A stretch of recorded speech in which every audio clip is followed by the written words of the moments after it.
in connection with a deceased person almost immediately at the time of death. Number one, survivorship. What is survivorship? What is survivorship? Husband, wife. Question. They get it's like equally split. No, it goes on automatically to them when the person dies. That's right, that's right. You finally made it there. See, I knew you had it in you.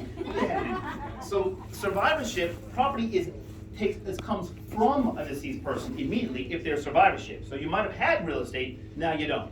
That's what the survivorship basically is. Power of attorneys. How many of you, what's a power of attorney? Power of attorney. Yes, it gives a person's rights to act as the individual. That terminates at the time of death. Guess what happens all the time? That person still continues to act like they have this power, even though the power is by operation of law terminated instantly at the time of passing. They still act like they're doing it, sometimes to the detriment of the estate and the individual. So, guardianship terminates immediately, instantly at the time of death. But guess what? Sometimes banks don't know that the person has passed. So the guardian or the administrator continues to act in a capacity of authority when they don't really have any. Two questions wrong, gentlemen. Hands. So if it's an attorney who's the guardian of the person when they die, do they continue to act as their administrator, or like does the guardian change name and they're still the same person? There's no guardianship. Well, Guardianship no, I'm is saying, do they become the administrator of the nope. estate? No. Nope. That is not an added. Good question. There's no automatic transference of authority from a power of attorney or guardian to administrator. It is two separate rights, two separate appointments, and it's one that's separate right there. That includes if it's an attorney who is the. Even if it's an attorney. If I'm sworn in as the administrator of the estate and that person passes, I have to then be sworn in, if I'm sworn in as a guardian of the estate of that individual, I have to go back to the court or to the register and be sworn in as the administrator of that same person. So that is the connection. So contracts concerning the deceased person terminate. I had a gentleman that was he installed. I'll be right with you. He installed security instruments, things for companies and businesses. He had maybe 10 projects unfinished, equipment at sites of clients, equipment at his house, unfinished jobs, all the security servers back up for all these people in his house. He passes, and who's going to finish his work? Who's going to get his equipment? Are people going to get their secure service and information? It can be the contracts terminate at the time of his passing, but the rights connected to that continue, yes. And so there's always a hairy piece when there's a business interest that's involved. Business interest, it says, how many of you have LLCs? You have an LLC. How many of you have partners in an LLC? Okay, operating agreements for that LLC has provisions that talk about what happens in the passing of a partner. Sometimes there's a total divestment of interest, and that deceased person loses their share in the company. And the person, suddenly, there's three partners, and the person doing business with the spouse of the person that's passed, who has no connection with the business or know-how. Or perhaps the interest maybe there's a right of first refusal for the extra partners to buy that interest share, but they weren't prepared to do so economically. How does that work out? So all those things happen immediately at the time of passing. At the funeral, the business partner's saying, so what are we going to do about, Johnny sharing his business? Well, it's got to be sorted out and worked out in some kind of way, and and how does it affect you? Because sometimes the business owns a piece of commercial property, and now who is the client? Who's in control of that LLC, and who's in control of that asset? And does the business have to fold, and does the property have to sell because of that? Question. If for whatever reason they were in contact with an attorney, could they have written at the time of my death, or once I pass, this is what I want done? Yes, they can. You can almost have a provision like that. It will act somewhat as a survivorship thing. In a business, ownership can go to this person or that person in the operating agreement itself.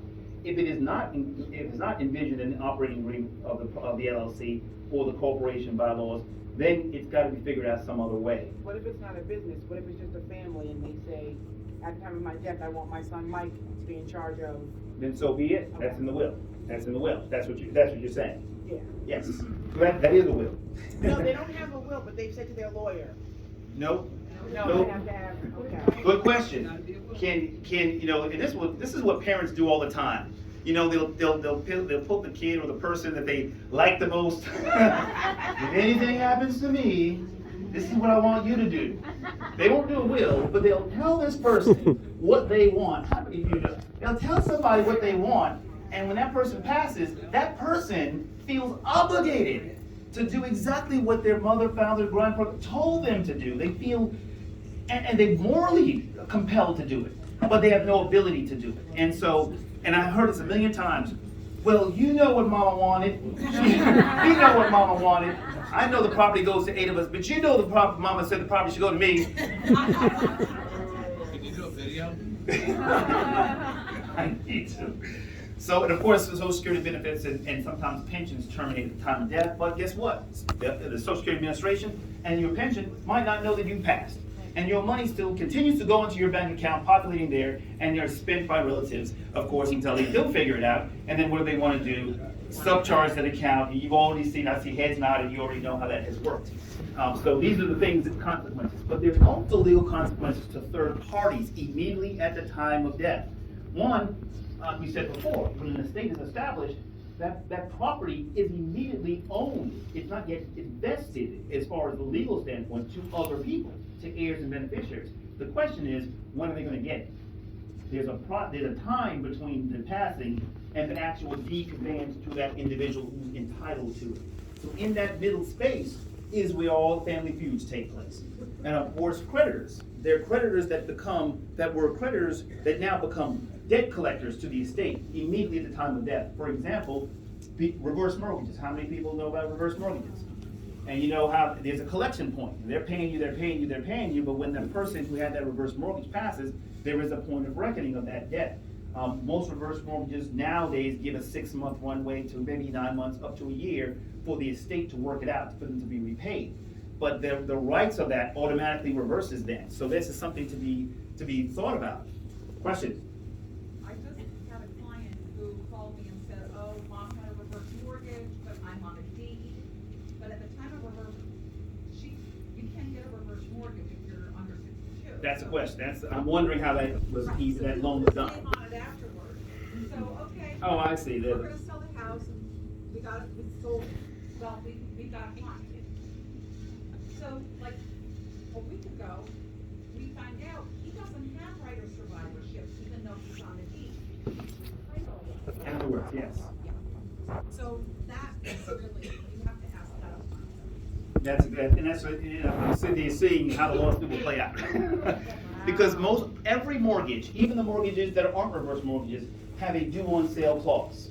That means if you transfer for a dollar deed to a loved one or whatever, after with a mortgage, another person wasn't on the mortgage company has the right to accelerate the payments and to have call the loan due at that moment. So in that situation, almost every reverse mortgage says you can't transfer the property to anybody after we do this mortgage.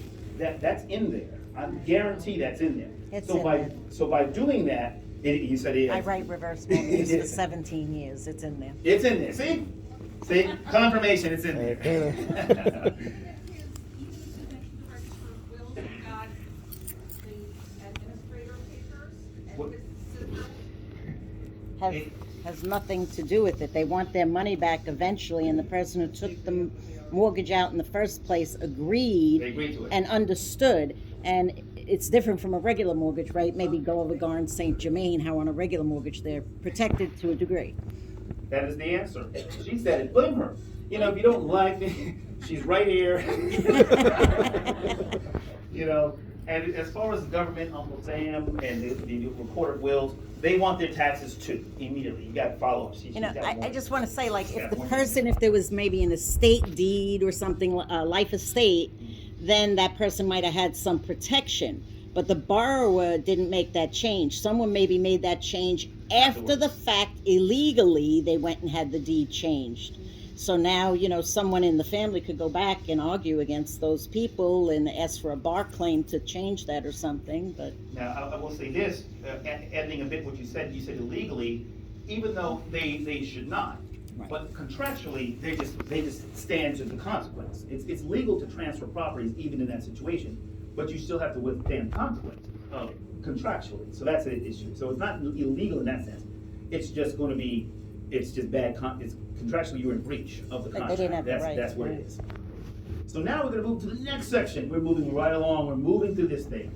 Now we're gonna get to the section of the understanding the probate process. That's City Hall, Philadelphia. Those of you from New York or New Jersey, you don't come across the river too often. That's City Hall. It's supposed to be a visual of an official building, an official place. That's why I use it. So, your knowledge of the probate procedures. Are you all experts? Is it working for you? Not working for you? Old school, hand in the air. Who's basic? Who has never dealt with an estate? It's working now, Who's never dealt with an estate? Okay, got you. So you would be in the none category as far as probate procedures. We're not going to go into the deep dive, but we're going to make sure we have a surface understanding of what happens next. So what is probate? What is probate? My class, the brain trust here. Legal. You see, I don't know if that's right. I kind of wanted your answer, but it really is. It's the legal process by one has the authority to transfer assets from an estate to other people or entities. That's all that it really is. And the process is where a person must be sworn in by the government to do this act. And so what happens in the probate process? Now you can't look at the slide here. Can't look at the slide. What is the difference between testate and intestate? Will. With will, without, yes.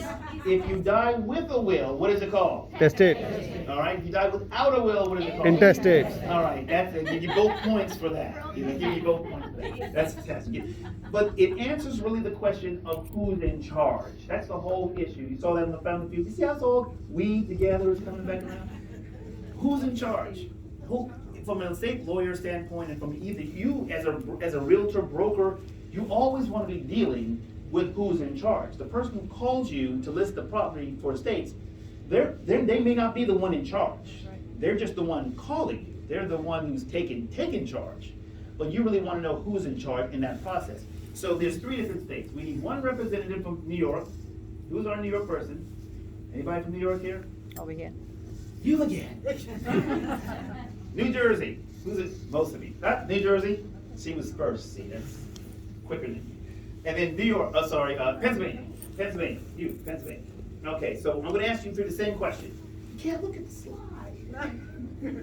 What is the purpose of the test if you look at the answer? So where do you go in New York to open the estate? Surrogates court. Surrogates court. You got that? Surrogates court. Pennsylvania. Where do you go in Pennsylvania to open the estate? Do you know? City Hall in Philadelphia. In the where? And what do they call the person's office that you go to? Register of Wills. Sorry. Register of Wills. She had to help you. You work as a team. I asked you if you had a family, and you didn't say anything about this. All right. New Jersey. Who's our New Jersey? New Jersey. Yes. County Surrogate's office. So this is the place where you go. So again, this is where the beginning of the process goes. So if your client calls you and say, "Oh, such and such has passed, and we need to get this estate open," you'd be telling them that. You have to tell them where to go. Sometimes you're the first person they encounter who's official because they want somebody to give them this information. So you need to know that place. Quick question. Is there a statute of limitations on that? No. You can open an estate anytime. An estate, for example, there are people who unfortunately pass without heirs in their vicinity, in their town, and really sometimes people pass and literally are buried because they had no identification at the time, or maybe they're discovered much later. So there's no statute of when you can open an estate. It's whenever you do it. Now, the estate of the municipality begins to want estate taxes or return to be filed 9 months after passing. So if you go beyond that, fees and whatever can accrue, but you can get those waived afterwards if there's circumstances for a late open estate. Sometimes people don't open an estate because they just either don't know how, don't want to, already living in the house, they don't care, they don't think they need to, and they open it years later, 10 years later, they've been living in the house 15 years, 20 years, or other heirs, and that's what you see. You had a question? I was going to say, can you clarify for the state of New York with regards to opening up an administration of estate? I believe that there was a statute of 6 years. We're almost close to that. 6 years for what? For actually applying for letters of administration. So if a person, this is where that's going to. Good question, actually. in every state, they have a statute by which if you don't open it by this point, you have to go to orphans court or surrogates court in New York to get authority to open the estate after the time. Okay. In Pennsylvania County, it's 21 years. In New York, you say it's now 6 years. But somewhere around this, yeah. Yeah, it's somewhere, is it somewhere, is it that or somewhere around that? With the capacity by month. She said it's somewhere around that. Yeah. In New Jersey, I don't know how the actual statute time, but because in our world, if it's not open, we just file for a petition for the circuit to open it, they open it. It's called a 21-year petition in Pennsylvania. It's the same type of petition in every state. You can open it later. They just want to encourage people to do it early, but if they do it late, they have to present circumstances to the surrogate or to the register of wills, and that's what it's really about. And so if there's a reason why a state hasn't been open in 20 years or past 21 years, they want to know what the reason is, to make sure it's legitimate, not fraudulent. I think the problem is you can't close on a property unless you have that short form. That's true. So sometimes that's what brings people into opening the estate late, because they're trying to finally sell the estate property and they're told they need to do that. Okay. So when you go into the office, whether it's New York, Pennsylvania, New Jersey, it's the same stuff that you need in your hand going in to open that estate. Number one, you need the original death certificate. In some jurisdictions, maybe it takes 10 days to get it. So from day one of a person passing to whenever the death certificate is done, it's a free-for-all grab bag of the individual stuff, because no one's in charge. Nobody's technically in charge for that duration. You need the original will if it's applicable. I had so many situations where grandma, mom, dad had a will, but suddenly whoever first got to the house maybe didn't like the wording of that will. It didn't. Will not found. Will not found. No will. So they have to go in as administration, whole different CLE if a will is found later after administration is opened and different things have happened. But whoever it is, practice tip. If you're dealing with a family, or if it's your particular family and you have a loved one has a will, you don't tell people what's in the will, you don't tell them where it is, but tell the person who's going to be the administrator or the executive that you chose, the administrator, it's their job, and actually where their will be at the time. It's important because they need to be the first ones to get it, because they're being trusted to execute it the way that it's written, and it should not disappear. Instinctively, people hide that document. They hide it so much so that it is either never found or found way too late, and unfortunately that's what sometimes happens. But you need the original will. Renunciations. What's a renunciation? And what's a renunciation? Anybody know? It's when someone waives their rights to be a part of the process, but I don't think that doesn't mean that they don't get the funds, they just waive their rights. That's true. The job of administrator can be assigned to someone else. The job of executor, although a will selects a person, that person can say, I don't want to do it. I don't want to do it. They can renounce the right to do it to someone else. They can give it to a lawyer, friend, anybody else. Or if a whole set of family members are able to do it, they can choose to select someone different to do it. So you need that renunciation. We'll talk a little bit more about that in a second. Obviously, identification for the person seeking administration is going to be needed, and the relationship status, and finally, of course, a fee. They're going to get money from you if you want to be sworn in.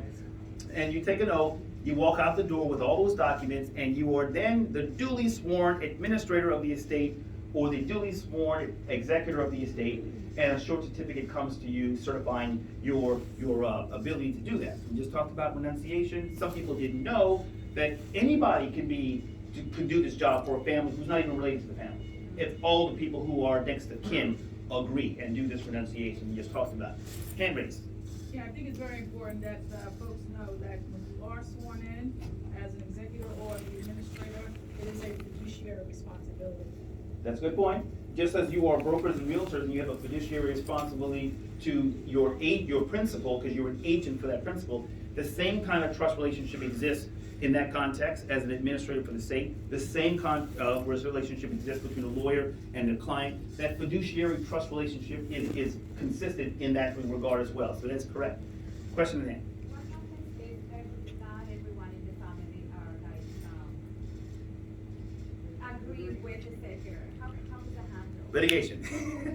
That's how it happens. That is the answer. Because what happens is perfect time, a good slide, matches exactly what we're talking about. If the will is not found or existing or didn't happen, and the administration has to be selected, it's the people who are next of kin that have a right to be the administrator of the estate. And it could be more than one person who has the right to do it. So the next of kin, every state, we have 3 different states, we don't have to go to that whole laundry list, but basically, most of the states have a list of intestate succession, the people who should get a property, who is next of kin, first, second, third, fourth, by degree of connection to the deceased person. Spouse and children are the first level.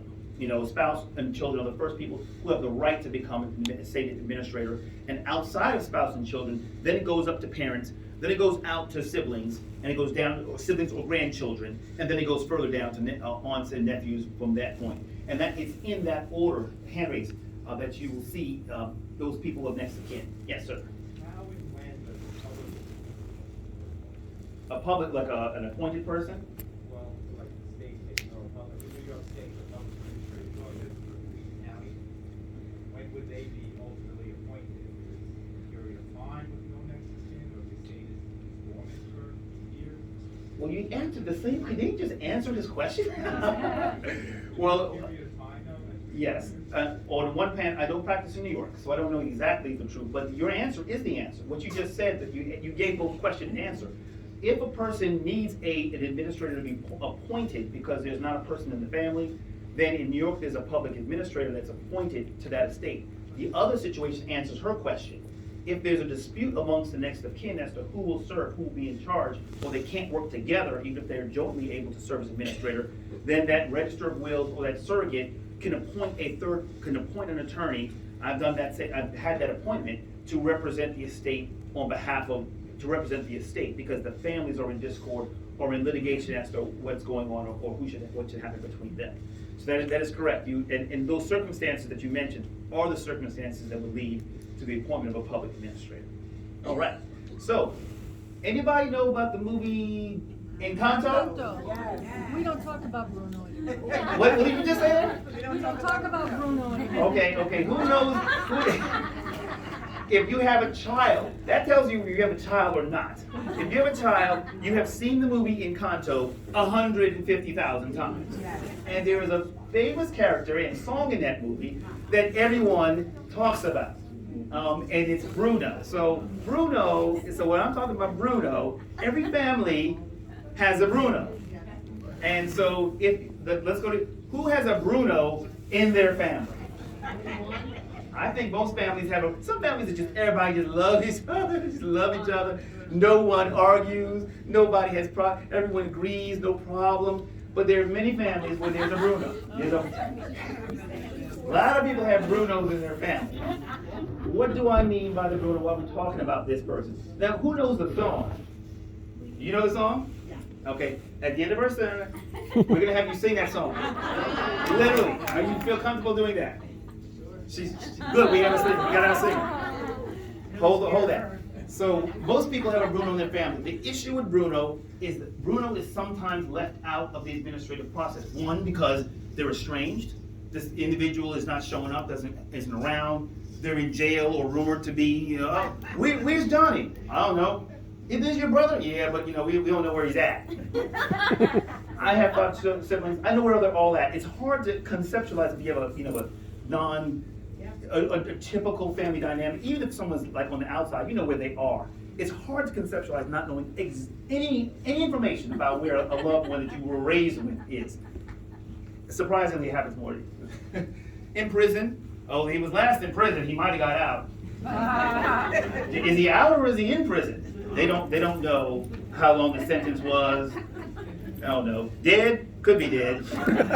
Could be dead. He was in some he was in some bad stuff. Is your brother dead or alive? I don't know. Or just not liked. All these reasons are why people leave Bruno off of the administration and open an estate. And when they do that, the estate it's almost like fraudulently opened.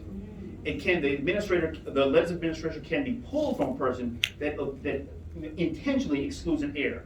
And people do that with surprising frequency.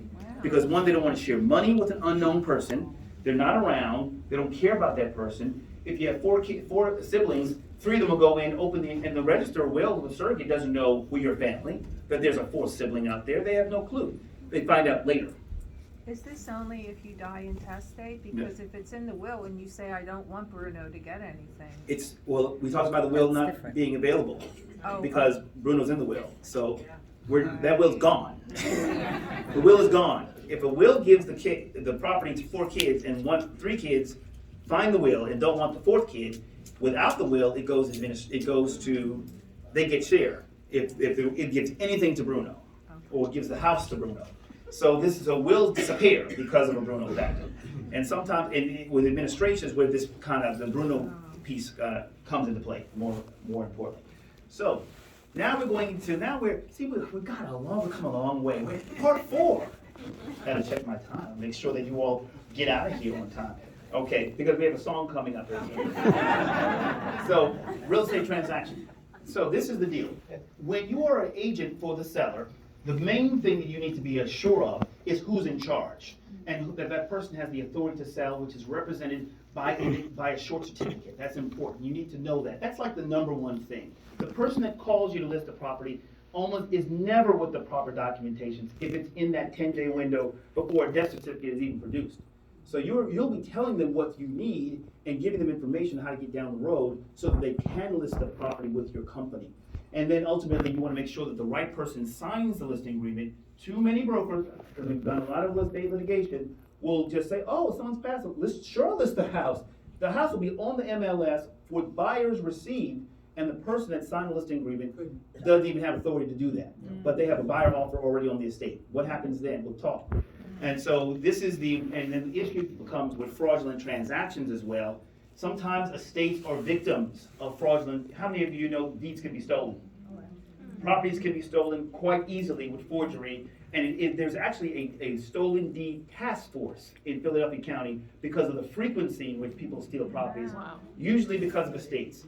Because, hey, no one's looking. Blighted property in a good neighborhood, no one's looking, no one knows. Where's Miss Jones? She died 10 years ago. Where's the family? No one knows where the family is. Property is gone, resold. And now you're dealing with the suits of who, then you're the buyer of a property. You don't know anything about this. You didn't know that there was a forgery of the deed, that your developer purchased, and then you're buying the condo, and your developer is now saying you built 3 units on this lot. We found out later that the lot was fraudulently stolen. What happens to our $750,000 investment in these 3 buyers who are lined up to purchase them? I've had that case. Now What about the title search? The title, yeah. It's a fraud. There is no title search. It's a fraud. The recorder of deeds doesn't require title search. They just require a deed with a signature on Yeah, it. but what about the title insurance? There is no title insurance with a stolen deed. It's a forged deed. See the deed has been signed. The notary has been forged, as well as the signature. If you go down to the surrogate's office with a deed, with a forged signature and a forged notary instrument, you can record that deed and it's your house. That's simple. There's no cross-referencing in New York, Pennsylvania, or New Jersey with death records or vital records with the estate records. Totally separate departments. Why not? So, and why not? Who knows why not? Commercials for that all the time. What was that? You see commercials on TV all the time. Yes, it is this simple. It is that simple. If the recorder of wills of the surrogate did one thing, a deed and a death certificate search before recording a deed, it would stop it. They don't, in any jurisdiction. It seems so simple, the level of threshold, but they don't do it. So, estate sales, how many of you been to estate sales? My mother loves estate sales. She can't pass an estate sale. You drive by, you see the people, she just wants to go in that house and just see what they got in there and guarantee she's buying something. She's buying something. I'm like, some people love estate sales, I just don't. But if you're a realtor doing it, ask one question. Make sure the family's on board with this estate sale.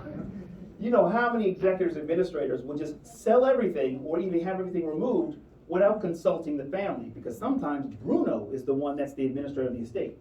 And they don't consult the family or care about them. And so this is a big issue. So if you're a brokerage or a company looking for it, get a third party to conduct the sale, make sure it's public, make sure all the family's aware, and don't have your client having the unpleasantry of the family showing up wondering why you sold. What did you do? They'll be asking you, the broker, or you're the realtor, what did you do with all the stuff in that house? I see that it's empty now. They'll be confronting you on that. And you'll say, what are you talking about? Your kin, your sister, is the one that got the property, vacated, and I didn't have anything to do with it. Make sure your clients get this cleared and you have a sense of it. And make sure also that the property has liability insurance if you're going to have tons of people walking through it and so on. And then, finally, we're gonna get, we already did this, remember? Secret savings. There is a generation of people that have savings stashed in the house. If you are coming into an administrative situation or a guardianship situation and the house is full of stuff, you should not just say, I'll just throw it away. Look for the money first. It's in there.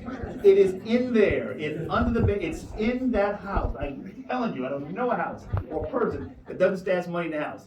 Find it. That's why there's a rush to the house when someone passes.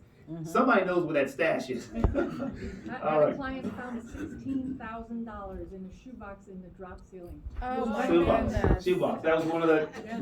Renovating the house, pulls the drop ceiling down, shoebox, 16 grand. you know, that. Renovations paid for. That's just a tip. Yeah. They didn't turn that money over. Representing buyers, it's like the other side of the shoe. You always make sure that the seller has the right to sell. Why? Because your buyer is going to offer the property, do inspections, only to find out that the property wasn't, there's no even authority to sell the property. Your client has just wasted money. You're the gatekeeper. Your company is the gatekeeper for that particular situation. You want to make sure that there's a short certificate, that the right person has signed the agreement of sale, and then you're not stuck trying to explain what's going on after the fact. And that's what happens with too much frequency. If a property, has anyone dealt with a property in trust? Bought a property? Yes, in the back there. So there was a time, I say there was a time, a lot of lawyers don't do this anymore, that if a family wanted to, if a loved one wanted to leave a property for a child, they would put it in, the deed would say, to Miss Jones in trust for Johnny. You know, what, you're using that colloquial word. So Johnny's gonna get the property, but it's in trust with Miss Jones. So what's happening 50 years later, Miss Jones lives in the house, never told Johnny that Johnny's now an older guy, 40-something years old, never was told that he had a property at the age of 18 that his aunt's been living in this whole time, and now she wants to sell it and needs Johnny to sign off.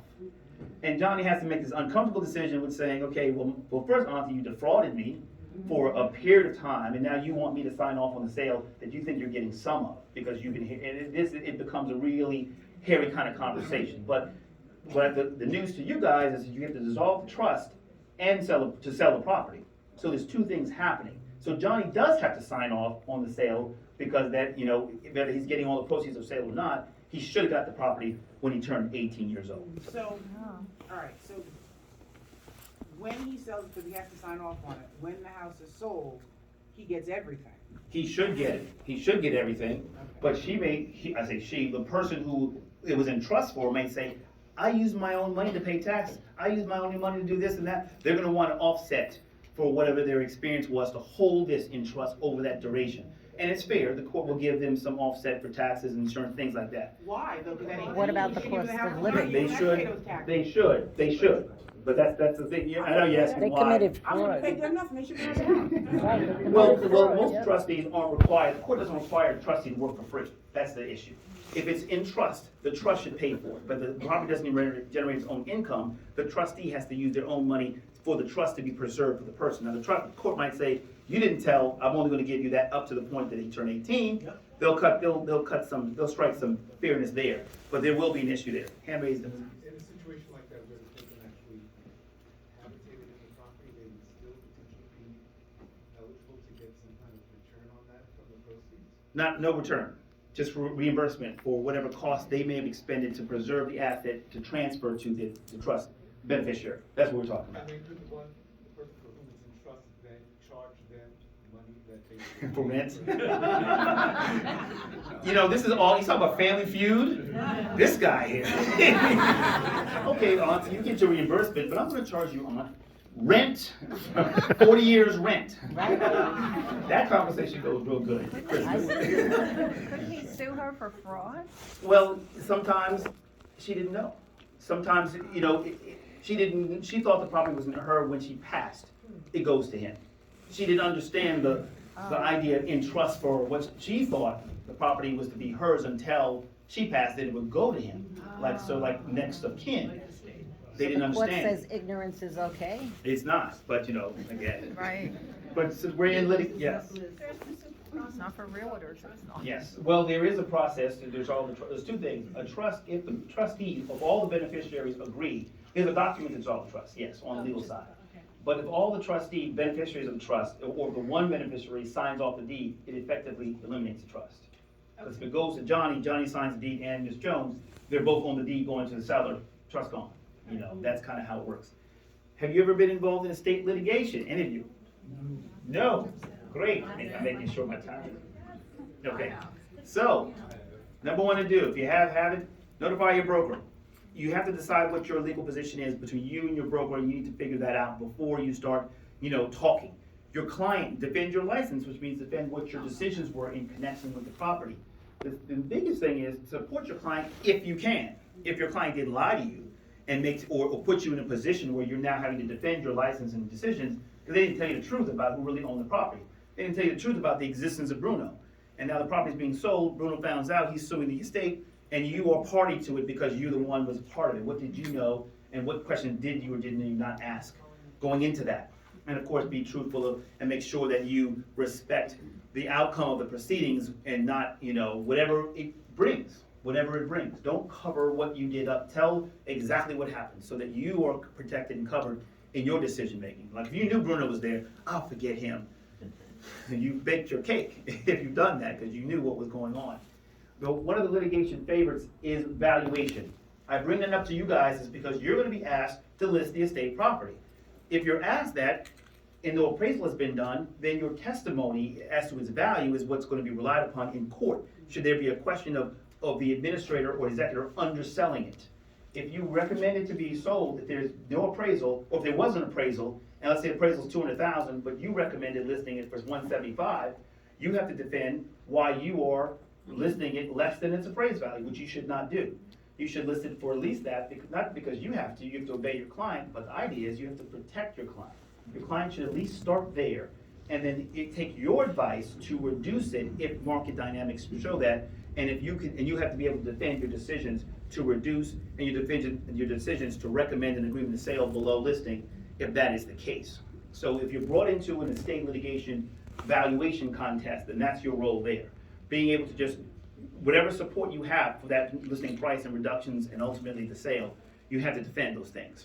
And oftentimes, you, the realtor, the broker, are not the subject of the litigation. It's not you that they're after. They're after the estate administrator or executor. They're the ones that have done something wrong. So you might have a listing that's pending and they're fighting over value or post-sale split of the money because they let Bruno out, now Bruno's here. And Bruno wants his share, wants to make sure that he's in the cards. What happens then? In that situation, you simply have to be sure that you're showing yourself as fair. You're not on the side of the executor because you have a listing, you have money you want to make, you've done work on this listing, you got an under agreement. You want them, both sides of the litigation, to allow you to finish the job. And when that pot of money comes up, it goes into the estate and they settle it out, but they don't deal with you. You want to keep your role in it. And you have to show that you're fair and to show that all of your listing information was basically supported and you weren't dictated what to do by the administrator. You had your independent judgment, you used it, you recommended it to the estate administrator, they made decisions, but the deal is good and you want to defend that. You want that deal to go. So, with all of this, the goal is to have a successful property experience. And more importantly, what you want is to be sure that you are the ones that are transferring the legacy of one. That's your role in estate sales, to transfer this legacy from one generation to the other. And that is your whole goal. And you're not the family dynamic just distracts all of that, but that's really what you want. So, that being said, we already asked the questions, so before further ado, we have a special presentation. We have a special presentation, and to help you, it is real. It is real. We're at the end of our presentation. We have 1 minute. We will have the song. Here, come on in, come on down.